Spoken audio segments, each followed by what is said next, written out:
Λοιπόν, θα κάνουμε τώρα την επισκευή. Έτσι, δείτε το τέμου. Αυτό είναι ράμα για πλαστικά. Το βάζω μέσα, ωραία.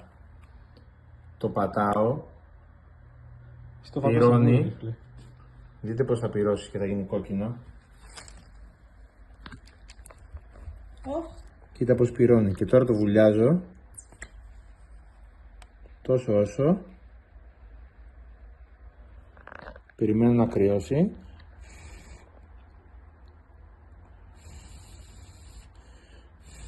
Το φυσάω. Φυσάω το όλοι μαζί. Λοιπόν, και το τραβάω. Τάκ. Και κάνει ράμα στη ρογμή του πλαστικού. Δες και από την άλλη. Κοντεύει να βγει. Εντάξει, τόσο όσο πρέπει να το κάνεις. Αυτό είναι πολύ λεπτό. Στους προφυλακτήρες, φερρυπίν,